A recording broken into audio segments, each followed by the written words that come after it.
Hello, everyone. My name is Ksenia Krasnova, and I'm an expert in urban strategic development and innovations for built environment. And today we continue our series, Do Cities Dream of Electric People? The Evolving Values of Sustainability Enabled by Human Digital Interactions in the Built Environment. This series is dedicated to the innovations in the cities and for the cities and for the citizens. We discuss values and different objectives and challenges of integration of the innovations in built environment, as well as innovative approaches to analyzing and forming the cities and spaces that surround us. And we have already discussed the history of smart cities in the context of human-centered design. We have been to space and discussed space architecture and space innovations for our cities. We had a talk about neurodesign, about the connectivity of design and our perception of it.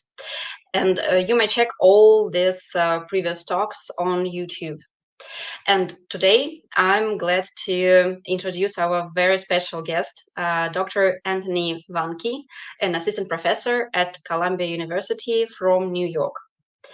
And today, we will explore the topic, which is basically a foundation of the contemporary digitized cities.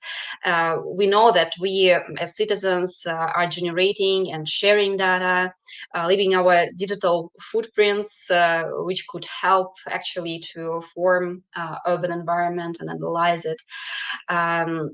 And create the better public spaces. So we will review this topic, discuss some interesting cases, overview the sensing technologies and other methods cities are using to collect data about the inhabitants. And of course, we will talk about some challenges and obstacles in terms of policies, technologies, social aspects associated with data-driven behavioral analysis in the cities. And yeah, we will end with the discussion of the perspectives of those approaches and what we should wait in the near future. So, and I will start by asking Anthony to introduce yourself and say a few words about yourself, how you started your career in this field, what inspired you, how you became involved in this field. Great. Thank you, Ksenia, and to the American Center for having me. I'm really passionate about cities. If any of the people in the audience have ever met a New Yorker, we always love to brag about our city. So greetings to everyone from the great city of New York. Sometimes we say it is the ultimate city.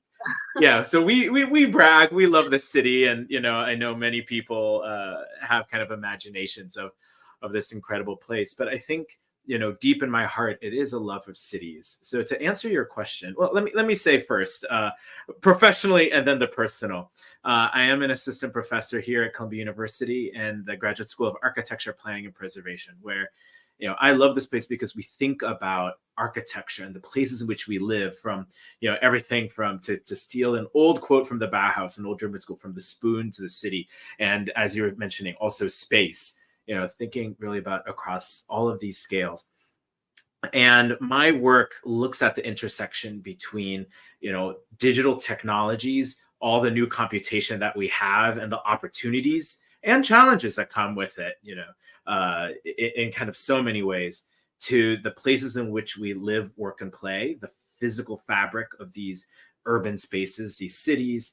But then also for me, really importantly, and I think when we get to the kind of the slides portion, really thinking about the role of people, right? Like, I don't think cities are just a place where we just happen to passively live. We inscribe our existence to the city, and the city responds to us, or we at least hope it does.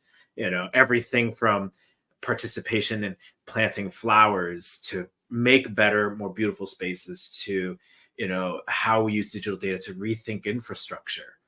And I got into the space, I'll say very honestly, I wanted to work with Disney doing some of the theme parks, but through my own education, really thinking about not just kind of, a Disney World or kind of these fun places, but I think cities can be fun, and how we begin to, make them as livable spaces, as places that can spark joy and imagination that I think, you'll get to.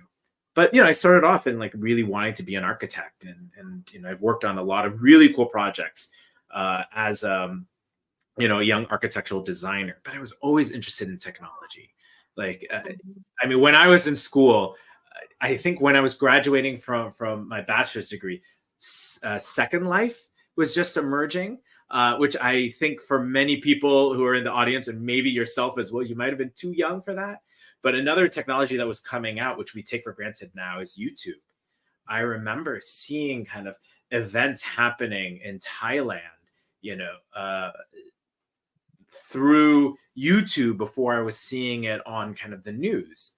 So to see and to think about, well, if we always want to respond to people and to make better environments, well, the technology is changing the way we use the space and live through the space and understand the space. And that's where I kind of ended up in this really unique space between urbanism and urban design, but also the technology side and trying to understand places. But I think you'll also see a lot of like that creative, that want to be creative, that imagination that comes from architecture is still present, and constantly thinking about how else can we rethink technology.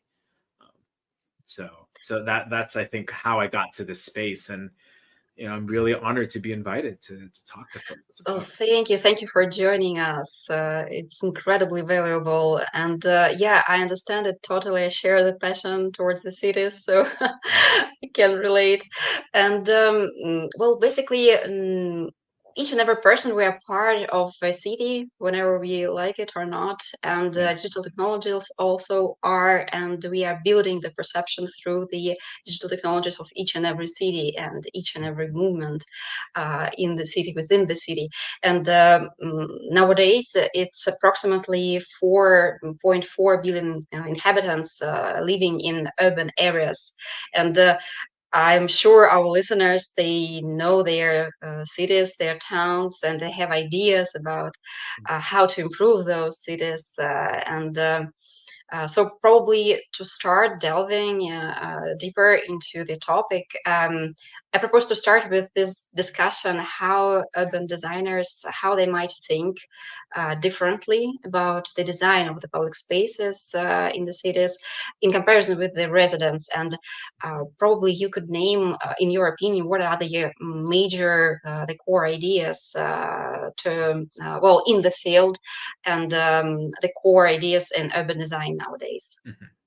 I'll say, I think this is a really interesting time, as you highlighted, and why, to your point, this is an incredibly important time to ask questions about our cities.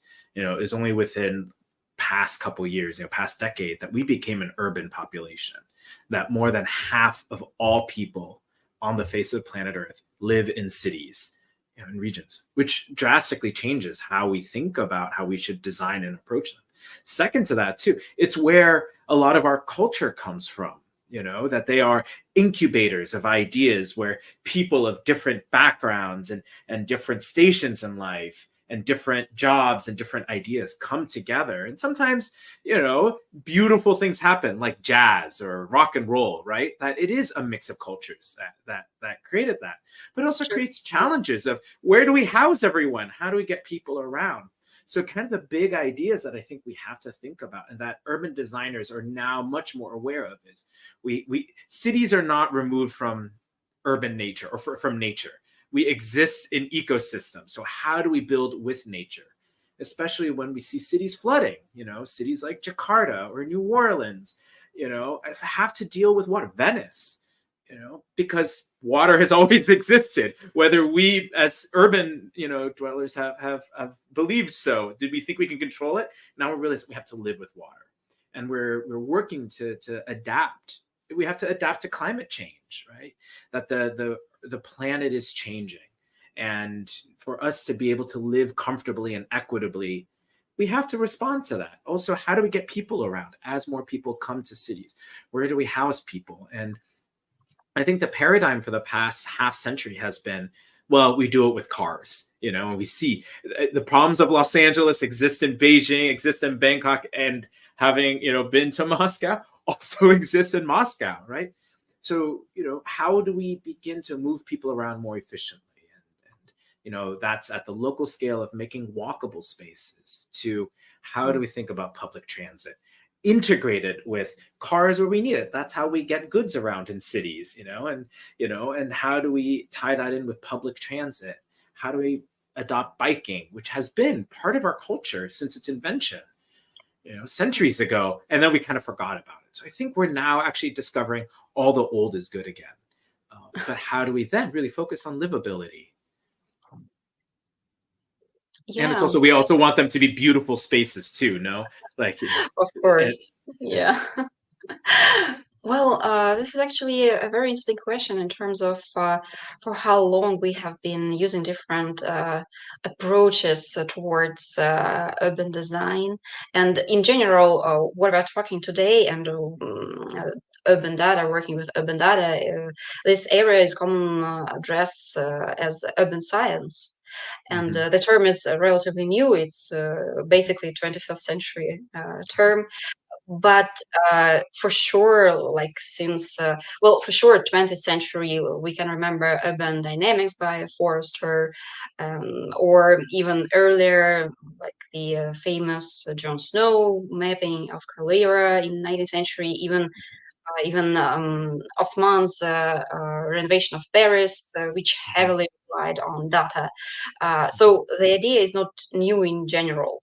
So what does it mean to have data-driven approach to urban design nowadays? How does this approach differ from traditional methods? I mean, I think it's like multiple facets. I think one is the time in which we can begin to do improvements. What are the feedback loops? And I'll talk a little bit about that later. But how do we think about how we respond? The idea that we are collecting data and about its inhabitants, although it has existed, has been a very difficult challenge. And for much of the 20th century, how we've done it was censuses, and maybe we do kind of sampling. But now with the data that's being provided, we can do this at a massive scale. Like, we can begin to look at the city in its entirety. We can begin to, as I'll argue, maybe look at other ways we can view the city, because now we can think about, and I think where we move from maybe, urban analytics, which is maybe the reductive way, or urban dynamics, as a way of analytics towards urban science, I think is a big thing, is that we're also building theory like other scientists, right? In physics, you have kind of general relativity as a theory. You have kind of gravitation and the math behind it. We can begin to build models about that in cities. But the coolest part, I think, is we can also validate our assumptions. We can go back and say, let's maybe collect more data, because we're leaving these digital breadcrumbs everywhere, through the pace of everyday life. And that actually allows us to maybe really create new ideas of how cities operate, in hopes that we can make them more livable, more just, more resilient, more beautiful, more livable spaces. Sure, yeah. So this big amount of data, it sort of allowed us to have this more systematic and scientific approach, basically. And it's coming from everywhere. And I think that point is, this data is coming from everywhere, right? That is giving us many different lenses onto the city. So it's, I think you're right, systematic in one way, but I also think it's opportunistic in another. And that opportunism actually gives a lot of space for creativity as well. True. Yeah, we're living in the era of digital economy too. So there are lots of opportunities at the moment. And speaking about the variations of data and diversity of the resources, could you please name some examples? What types of data can be tracked, and how this data, maybe some specific examples would help our audience to understand how they contribute to understanding and understanding the cities, understanding the public spaces. And maybe you can just highlight some examples of analyzing data and some insights which helped to inform some decision-making process. Yeah. And definitely, like, I have visual materials where we can talk about Sure. some of this a little Yeah. bit more too. So I won't give everything away, but I think it's also, the fact that we live with devices like this in our daily lives, whatever company you decide. I happen to have a Pixel phone. Um, a lot of you maybe Apple or Samsung or Huawei and all of that. But these devices, right, connect us to a world of information. And I think if we begin to think about this, right, on one level, this has to connect to a tower to make sure I get a signal. Well, the operators, are collecting data, not necessarily because they want to do crazy things, but in some cases, they just need to make sure that people can make phone calls or to send a text message, right? Operational data. They know how many people are pinging off a tower. Well, the tower is in a physical place. We can use that to now understand how many people are in an area. And maybe as devices move around, people moving from point A to point B. We can now instrument the urban environments, and many places are trying different things. Like we're using, we're putting cameras, we're putting sensors in roadbeds, we're putting Bluetooth sensors to measure. So people like to go, they put Bluetooth sensors so that they can measure how people move through. And now they're also doing it with Wi-Fi too, right? We can do cameras in the environment to measure what's the life of urban greenery. Are our trees doing well? Is the urban nature actually doing well? We're putting sound sensors, all of that. So, the cost is so low with some of these things. Not only are we carrying sensors, but, really the parts in this are cheap, and now instrument the city, as well, to begin to measure all different facets. And I think that's the amazing thing. And it's not just government or companies doing it, it's citizens doing it as well around things that they care about. In Barcelona, there's actually a powerful air quality network that residents have built, right? Because they care about the quality of the air that they're breathing. And I think that's the power that we're beginning to see and how this data is being collected. I'll also say surveys and people asking each other questions with pencil and paper is incredibly powerful too. Now that we can begin to, easily reach more people via social networks to being outside of a metro stop is also incredibly powerful data as well. Oh, it is true, definitely. And also in recent years, while working with some urban strategic development project, I also used for sure lots of depersonalized big data, but also some surveys and traditional urban ethnography, but simultaneously with urban digital ethnography nowadays. It is and it's also becoming so important. easy to do now too. And artificial intelligence is also potentially speeding up the process of everyday people to be able to do this analysis as well. Yeah, this is true. But also, this leads me to the question how we actually empower, how you see the instruments to empower the citizens, how we can, well, transform them into active agent of collecting data, using this data. You made this example of Barcelona. Maybe you have some other examples or ideas, and how we can leverage the role of individual urban residents to capture their dynamics and their experiences in the cities. Yeah. I mean, I'll say being a planner, this is a real secret for everyone. Sometimes, I've worked in government as well. The secret is we don't always know everything. We really try our best, right? Like we may have things that from, the elected officials or from, other ministries asking for certain things. And everyone is trying their best. But the reality is there's always resource constraints. There's only so many people with so much time. There's only 24 hours in a day. We can't ask every question. And I think the powerful part, and speaking from kind of the planning side, is that the technologies are allowing people to ask their own questions in some ways and reveal pictures that are incredibly powerful. And I talked about Barcelona, but I think a really kind of specific case that may highlight the power of this data is Japan after the Fukushima disaster with the nuclear reactor.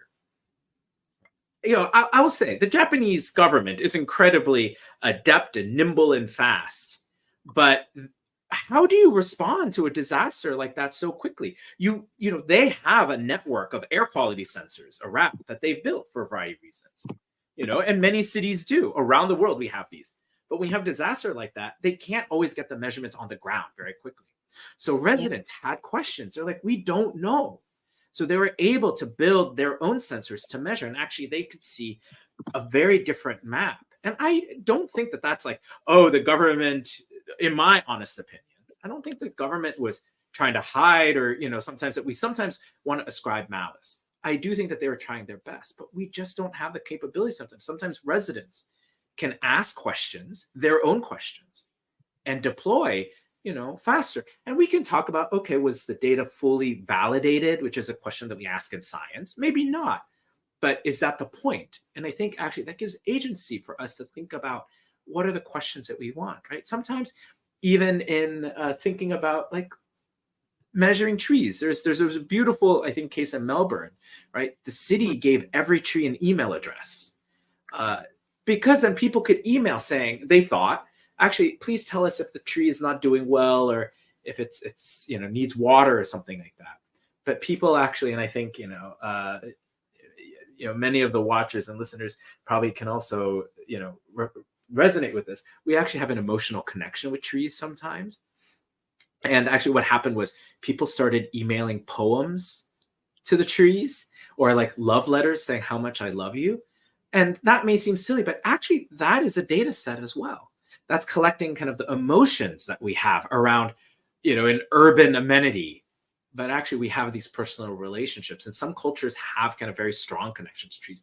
But I think that, yes, we have serious data with what's the tree's condition, to maybe the poetic as well, which then make, as a data set, we can go back to the city and say, hey, actually, we love our trees. Maybe we want more. Or maybe, budgets are tight. Can we prioritize these trees, right? And I think that that's the power of thinking about what all types of data are. And I think to your work as well, you said both the qualitative and the quantitative, the computational and kind of the human.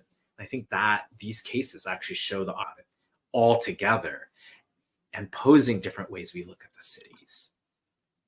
Because sometimes, frankly, we don't know. Like, we don't know that you had an issue that this corner, that bus stop, there's always a trash can that falls over. There's some teenager on the block that knocks over the trash can that stops the bus from efficiently going to the bus stop. Sometimes we just don't know, right? But residents live that experience. So how does that information, that data come in at an aggregated scale, right? To make sure that you actually have a great commute to work. And we don't talk about, I think, customer service wise, we don't maybe talk about how much you enjoy your bus ride or your metro ride or your drive or your bike as much as we should. And I think that's the power of the data now. It is true. Yeah, those are very valid examples. And it sort of reminds me about one of the questions from our listeners regarding how data helps us to understand the emotions of the citizens. So probably you partly have answered the question. So yeah, those examples are really interesting. And the power of crowdsourcing for sure. This is a key, and this is an opportunity we have at the moment as the citizens. Yeah, definitely. And the two are related. I mean, and I think like the question of the environment and efficiency and all that are related to livability. If you build the greenest thing but no one uses it, then what's the point? We spend a lot of money, but we have to find the ways that are win-wins, right? And that we have to live with nature. We have to live sustainably. We have to figure out how to kind of reduce our impact, but also make it livable as well and joyful. And I think that's where the urban imagination comes in as well. Yeah, I agree and understand that also the gamification, basically what we have in this example with the trees, which sort of helps to create the connection with the city, with the objects in the city to make them even more important. So these are the opportunities we have with the digital instruments. Maybe you can share some examples from your experience as a researcher, research lead at MIT Sensible City Lab, and maybe some current ongoing research at Columbia University. Yeah. 20 I areas. don't know, like for AV, if this is a good time, I can jump into the slides. So maybe I have a lot of slides, but I'm not going to show them all. So I'll jump around very quickly to kind of maybe talk about a few of the projects that I think would be interesting for folks to maybe think about data in a different way. Right. And I want to start with maybe this kind of the idea of Holly White. And I think, Ksenia, your points about thinking about the computational and everything, I start here because he's my hero. So I didn't say this before, but Holly White, now we call him Holly White because of the H, because there's another William White who's also an anthropologist and sociologist. So he went by the H in his name. So Holly White, looked at public spaces through the technology of the 1960s, a camera and humans looking at this, analyzing how people use public space. To create this documentation. I think that's powerful because it actually leads to real implications. So outside, not quite my window, but farther down, Bryant Park has actually been inscribed by his work. The movable chairs was because of his observations directly of how people want to use space. And I think now, like with the opportunities of technology, we can begin to do that more. So let me just talk about a few projects, big and small. So I'll go fairly quickly because I want to leave time for our conversation. So we had talked a little bit about understanding paths and kind of how people move around. And so I had done work in Saudi Arabia as part of the Sensible City Lab, where we were helping the city evaluate the plans that they had for the new metro. This was, I'll say, a couple of years ago. So the plans have changed quite a bit, but partially it was that they wanted to build a subway very quickly. And the planning office was like, okay. Yeah, it's always, this is the problem sometimes, like the elected officials, are always like, we want it fast because, they want their name on it, but sometimes, we have to say, and the city was like hoping to say, all right, maybe we need to validate some of our assumptions. And this is, I think, to your point about the urban science of feedback. So we collected cell phone data to actually measure how people move through the city. And this is the first time this had been done in the case of Riyadh. Massive scale kind of analysis of point A to point B.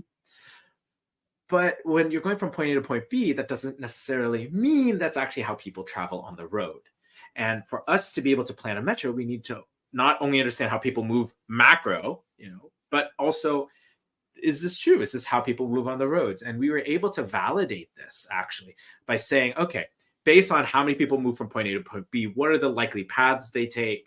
So we ran a massive simulation to do this so that we could, and we validated against actually real tried and true. We worked with the city. They provided road counts. So they rushed out and did, road counts to see actually, can we prove this?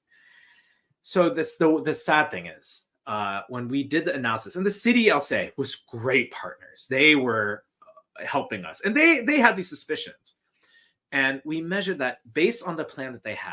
In the best case scenario, the subway would capture 0.05% of trips in this simulation. And the reason is, and it's about people. So we did surveys with the city, and it's because normally when we plan transit around the world, we say it's a 10-minute walking radius to the subway. But in Riyadh, it's hot. It's very hot, right? It's in the desert. People don't walk, and they said actually on average maybe the longest walk we'll do is 200 meters. 10 minutes is a lot, in this climate. Yeah, so they're doing 5 minutes or shorter, 4 minutes, right? So then working with the city, we can ask, okay, maybe these other scenarios, which is now something that they've really adopted. Maybe they do transit-oriented planning.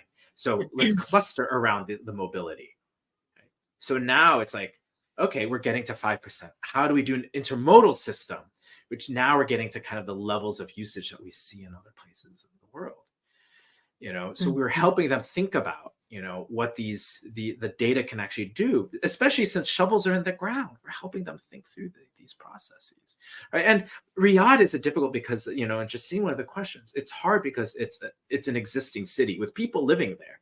And one of the reasons, one of the recommendations we said was actually, one of the things the rules of building a subway, you connect the universities and the airports to the tourist areas because tourists and students, but we also said you actually have a labor force, maybe connecting them in different ways, and now that's actually something that they've been implementing.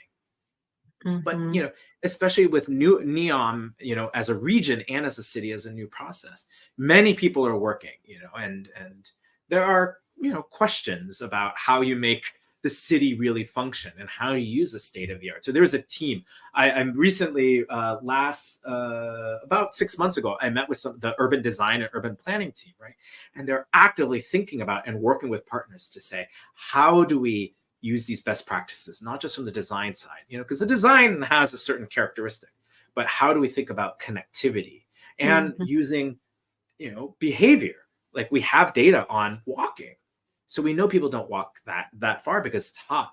How do we begin to implement these into simulation models, to try to see how we really improve kind of the plans that they have?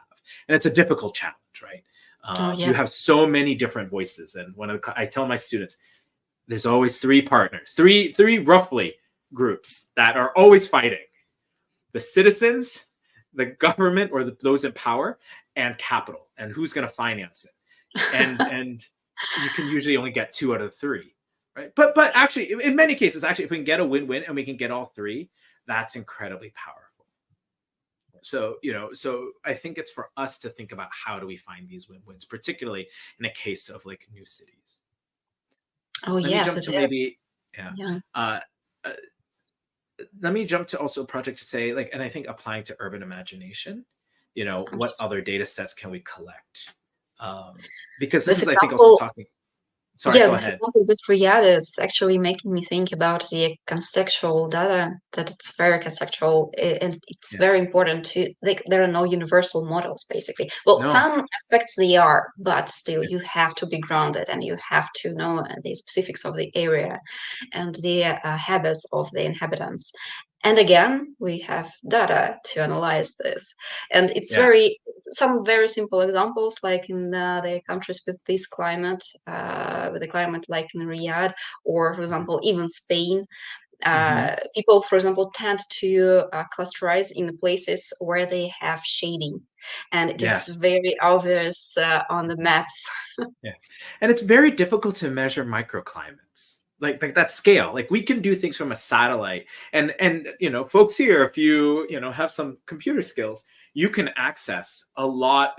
NASA, for instance, has global satellite images that you could use. They were originally made for agriculture, but people are using it, and I had used the term opportunistically. People are using it as a way of measuring microclimates in cities. It wasn't made for that. It was made for agriculture.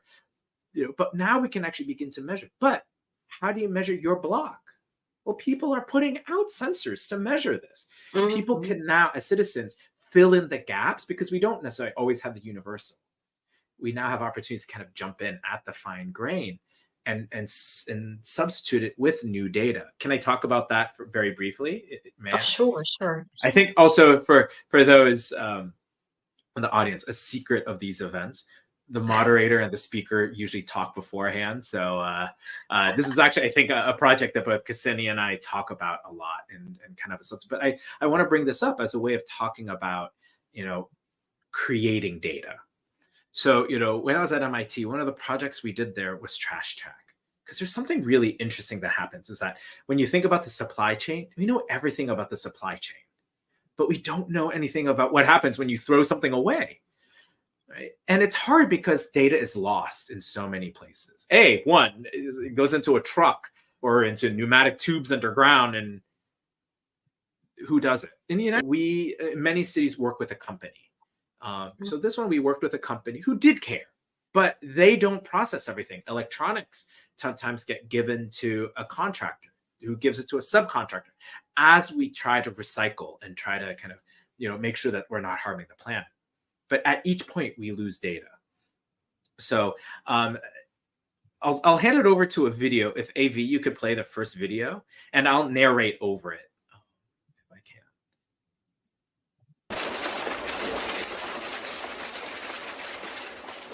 So our project was to try to understand what happens with the removal chain. If we want to talk about urban sustainability, we have to understand what happens. And we have tried to optimize the system. And here you're actually seeing the sorting facility outside of New York City. It's still actually globally still a very manual process, because people do a better job at, frankly, getting all the recyclables. So for us to look at this picture, what we did was we had to create sensors. We created these tags, and then we partnered later with Qualcomm to hack kind of a device that they had. And we put this trash or these trackers into trash to see what happens. We had 500 volunteers from the city of Seattle, a very green city in the United States, who brought us 3,000 pieces of trash. They brought us everything from toys to shoes to a bagel and a banana. How we got a banana and a tag into it, that's another story. But it was real trash that people had, and we wanted to make sure that was representative. So then we went back, and then we watched the data talk to us. So at first, things went to places that we kind of expected. Local processing facilities for trash, recycling. Things were finding those efficient places. But as time went on, the map kept growing, to the point where after a month and 2 months, things were still moving across the country. The amazing thing is that no one had ever seen this picture before, nowhere, anywhere on the planet. And what we discovered was it's actually a lot of the new things that we have in life. You can see printer cartridges, electronics moving around the world, trying to find their most efficient place of rest. And if we can actually go back to the slides, I'll talk about some of the things that we found, right? As I said, things were trying to find the most efficient place. Like, people were trying their best, companies, government, and everything. But it's as we create new products, things just, we don't necessarily have those efficiencies there, especially with LED bulbs or electronics. So then actually something weird, we found that 2 printer cartridges, like an HP or, ones that you may have in your office or your home, both ended up in Baja California, in Mexico. Under trade agreements, trash moves actually freely through Canada, US, and Mexico. But they took very different routes. One went down the Pacific coast, one went to Minneapolis, to Chicago in the middle of the country, and then back to the West Coast. Because we have the GPS tracks, we could see that the shorter track, which we may think is efficient, went by truck. The long one went by train. The longer track actually has a smaller carbon footprint. So if we want to talk about sustainability, that poses really amazing questions about the infrastructure that I have with waste, right? And for waste management, I'll say, as our partners, they knew they weren't going to look great, right? But they stepped up and said, this is actually something that we care about. And the city of Seattle said, we care about, so we have to create the data. So they used kind of really creative and cool graduate students at MIT. And I'll say, like, to your question about things that we're doing at Columbia, last summer, we saw pictures like this. This is, from New York, of the orange skies. Unfortunately, for many places in the world, this is a common factor. Delhi has this very frequently, cities in China. And it's unfortunately a growing reality for many places around the world. But for me, the question has been, how do we measure the things we care about? Because we have these air quality sensors, and many people may have seen the news reports. Air quality is crazy. We know that, but the lived experience outside of these extremes, we don't always know. And what I mean by that is that we have kind of sensors in the sky that measure maybe urban city air quality, but not citizens air quality. Yeah. So one of my students a few years ago, when New York City implemented a bus lane, so she, walked on the street, 14th Street every day, and you could see just the congestion, the traffic of cars. And she's like, this can't be good for my health.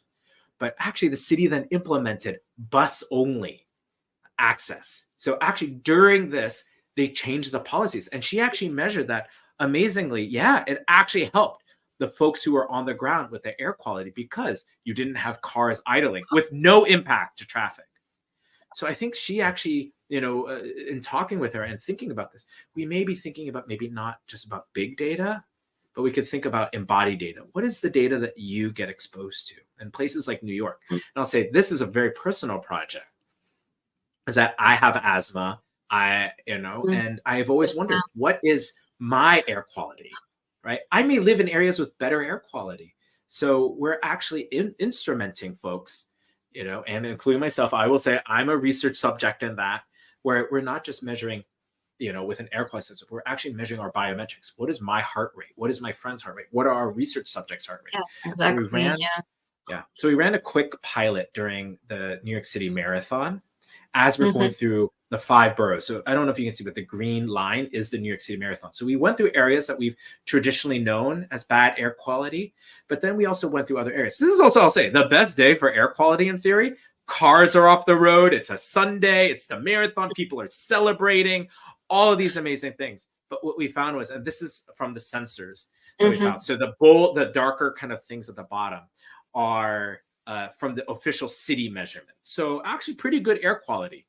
But if you actually take into account the activity and where people go, you just see the kind of the lines. That's the air quality, the PM 2.5 that people are breathing in. All measurements that they breathed in was higher than the official city. And at no time was it actually ever healthy. So marathoning is an extreme. But this is a personal case because, and why we're doing it as a study. This was a case of 2. We're actually doing this kind of this summer with many more people across various neighborhoods. Because we're maybe thinking that actually we could move away from small data in the traditional way or big data in the traditional way. We actually want to get very essential to understand big data of a small population, because now we can draw a picture of people's lived experiences, how you experience a city, not how we broadly do it. And I think that personal look becomes incredibly important. So just to point out very quickly before, if we go back to conversation, I want to make sure we go back to conversation. My friend from the audience. My friend, has also been looking at this very similarly of measuring brainwave activity as people bike through the streets to actually create a cognitive map of how we use infrastructure, of the experience of everyday life. Her argument in traffic is that if you have higher kind of, mental activity, you have to concentrate more. It means the infrastructure isn't as good. But this is a brand new way of looking at the city, the affect of how you experience kind of urbanism. So maybe kind of go back to kind of other questions and comments, but I want to point out that we can also now produce data that we care about as well. Yes, we can see the things from the inside, and this is amazing and extremely valuable. We can look at the cities in a different way and approach them differently and be concerned with our own well-being, basically, and focus on it more. So now we can measure it finally. So big data is not that scary. It's actually could be very, very helpful. But this is actually a good point to sort of transition to the question. I had this question several times. Well, for sure through my career, and I'm sure through your career, you have lots of people asking you this question, and it sort of relates to the project you were describing. It's about the concerns about surveillance and about the general topic of the ethical aspects of data collecting. And I had several people asking me to talk to you about this, and they were asking questions that they were concerned about it. So those rightful concerns, and we know those may lead to major consequences, like even stopping some development processes and some projects. And so when implementing data-driven behavioral analysis in urban environment, what are the major concerns, and how we can, maybe you can just give some examples of how we can prevent and protect our data. Yeah, I think the challenge is that, so let me say, my goal with teaching my students is we have to get past the hype. In that, a lot of people are trying to kind of sell a certain opinion of what the technology can do, and in some cases can't do, right? So I think that's the first thing. But I do think we are in the wild, wild west of what, kind of these algorithms are able to do.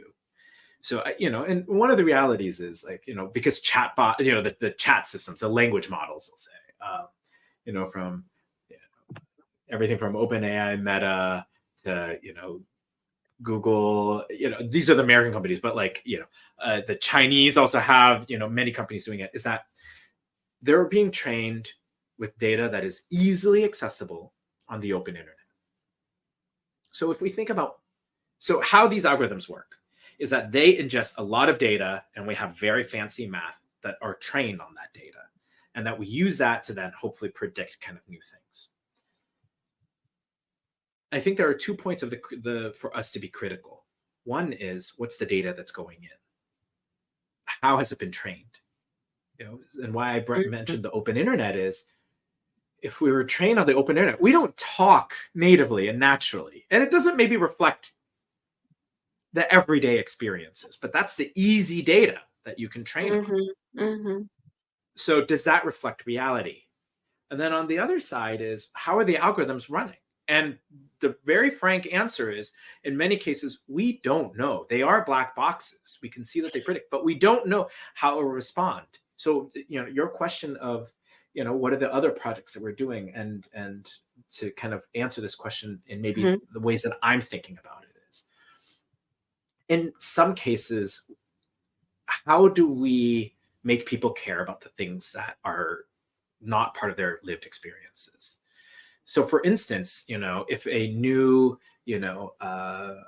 migrant comes to the United States, how do they find resources? How do they find a community? How do they find, how to maybe get a job, or how do they, access language classes for their parents? The lived experience of how people do this is not documented well, and it's not certainly on the open internet. So my kind of work is that, how can we use these language models as an empathy engine? Can you talk to someone? But I want to do it not just like, I don't want you to just sit down and just ask questions of like a chatbot. No, I want it to be, going back to kind of the urban imagination, I want it to be an interactive real-time experience. One of the challenges that, okay, I can get a bunch of interviews, I can train the model and have it only know, we can set the technical term, the context window, to just that information. Okay, cool. But how does it know a story if I want to make it interactive? The algorithm doesn't know what the text actually means. It's a pattern recognizing thing. So then, if I actually wanted to have it work as an interactive story, and this is the technical challenge that we're working through, that's the difficulty. We don't really have the easy ways to do it. So how do we create an interactive experience when it doesn't know how to actually follow a story arc, or what these words that I've put in actually mean? It's really good pattern recognition. So then facial recognition, we've played with like all these kind of like social media apps where you can do filters for your face. It tends to be more successful on some faces than others. And specifically what I mean by that is those with darker skin tones tend to have less effectiveness with those tools.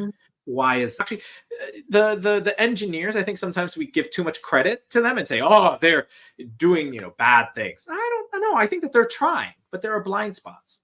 So what was the data that they're training on? Things in the media. Well, if we actually go back to the photos that are in the media broadly, it's not just who's in it. It's actually that the companies that did it were actually training photo developers with the chemistry on the customer base. So broad-based camera technologies were made, much more available in the Western world. So people with fairer skin, they were calibrating based on their audience, their customer base, people with fairer skin. But then as the cameras became very diffuse globally, they didn't catch up. It was only in the 90s did, Kodak come out with a calibration system. So now we're ingesting all these videos into facial recognition systems. Of course, there's a blind spot. The data that was trained on is blind. So I think that that's the challenge. But these technologies, the same computer vision, the same AI, what we're doing at Columbia actually right now, as part of the Center for Smart Streetscapes, is we're actually using the same technologies despite being biased. We know that they have challenges, but we're actually using the ways that they do perform, and we're trying to create an assistive tool for people who are blind. How do you cross the street? So we're using, triangulation with phone. So that's all the sensors I was talking about before, with a camera system to say, oh, we see you, we will guide you, So maybe the light has turned green so you can cross, but a car decided to take a turn, a right turn, against the light. Well, we can warn you. So we know that there are challenges, but we can also opportunistically look at that to kind of then say, there's still opportunities. We have to think about the technologies much more broadly to solve real problems. And I think that's where we as citizens haven't caught up. We're still so excited about the fun things. I think many of us are still catching up in the real applications to improve people's lives. And for a person who can't see, who has a walking stick, to help them cross the street safely, or find that business, or maybe they drop something. We haven't actually worked on this part, right? But what if they drop something? We can say, we noticed that something fell, turn 5 meters to the left, walk 10 degrees, walk 10 meters, 10 degrees to your left, and maybe pick up your wallet, or avoid a bike that's coming down. You're veering off the crosswalk, turn 5 degrees to your right. And that's what the technology can do. We just have to make sure that we're using the tools to push that vision. Yeah, and this personalization, again, with the development of the technologies, with the processing capacity development, it's also very important. That it seems like it probably sort of also leads us to the next question, where we are heading in terms of data-informed approach. And what do you see in the near future, how those technologies will develop? And well, maybe some visions you have of the nearest future, and how those technologies will help people within the cities.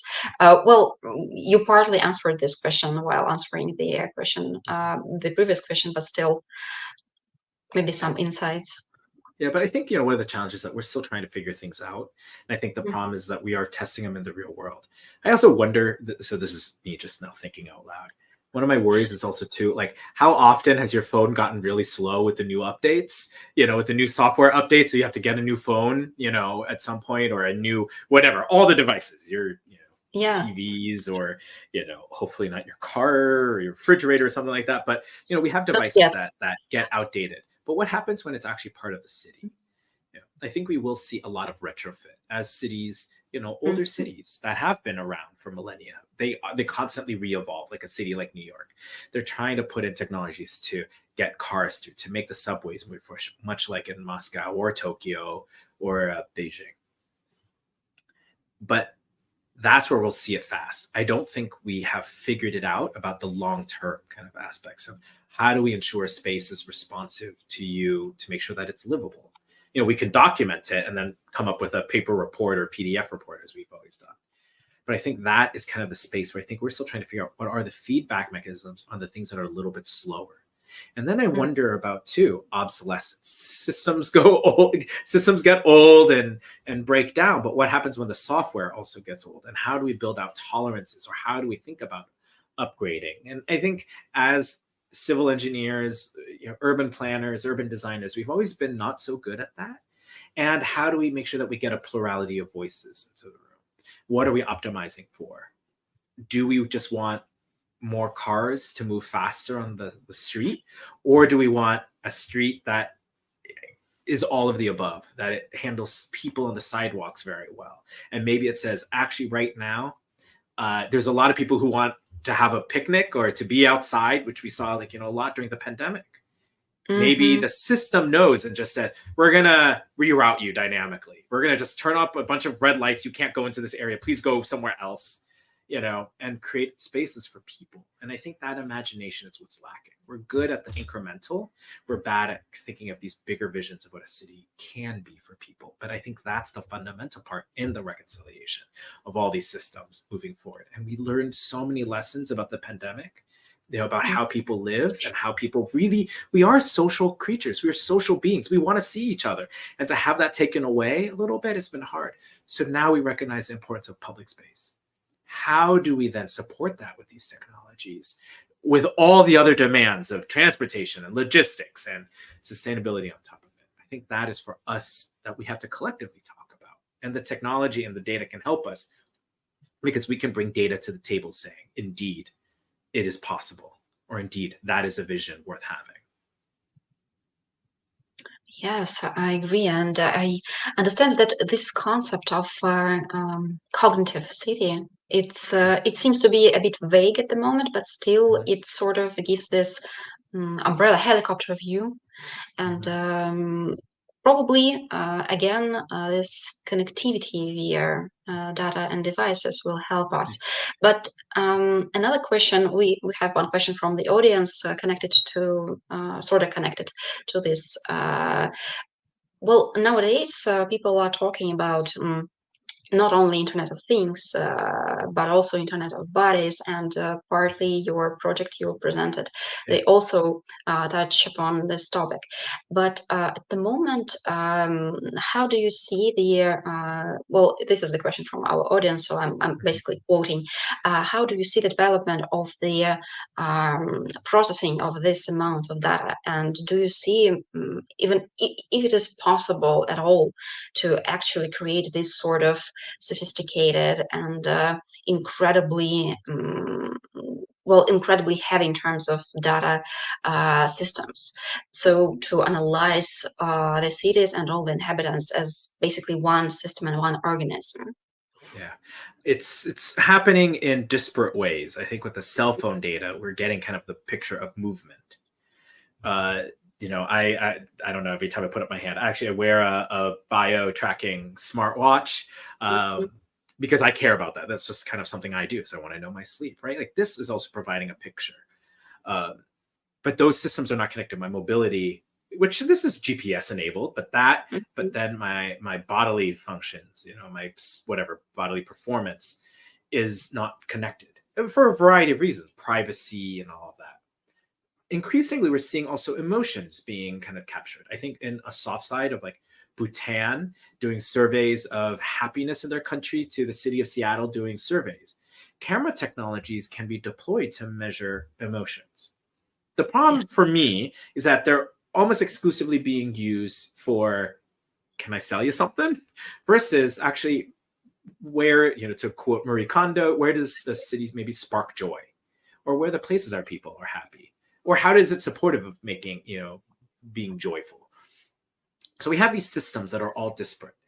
I don't personally want maybe all of them together, but I think I could maybe, and I think this is where the Magic Nation comes in. How do we begin to contribute the data in ways that are meaningful to us, right? Like, is there kind of a civic portfolio or a civic platform where you maybe contribute the data that you want to contribute in ways that matter to you?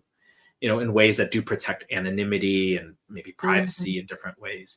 But I think, we can begin to kind of share this in different ways that aren't just about maybe, a company giving you 5% off of whatever you're consuming. Sure. Yeah. But I do think that there is a reality that the data will increasingly come together. It's how do we do it? And the fundamental questions, going back to, who keeps it? Who's the trusted party, if there is any? Maybe it's an AI. How do we preserve your privacy in a way that you want it to be protected, right? You may say in some ways, I want to give everything. Some cases, I want to really maybe aggregate it. And there's differential kind of ways of looking at that. And then also, what's the win for all of us as well? What are the things that we're asking? I think we do want to make our communities better, and we're willing to give a little bit. We just want to make sure that the benefits outweigh the costs or the risks to folks. There's an interesting study, this is outside of my domain, a big project, because in the medical world, good data is hard to come by, like really representative good data globally, because we're all so different. People are so different.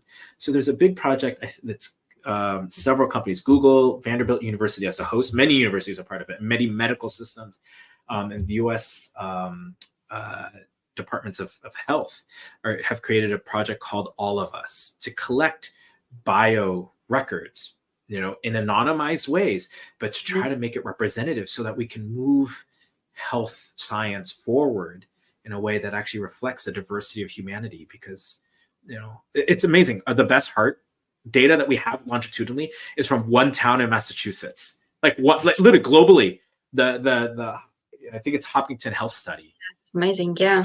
Generations, but it's one town that we know, like longitudinal data. How do we maybe do this at scale? And I think that is a model of like maybe us looking at how do we do a civic kind of approach to improve our cities. Thank you, thank you. Yeah, and probably before I will move to the questions, because we actually are almost out of time. Oh no. Well, but yeah, maybe you can advise for our audience, for those who are interested and would like to pursue deeper understanding in the field. What would you suggest them to read or maybe to seek inspiration from? Mhm.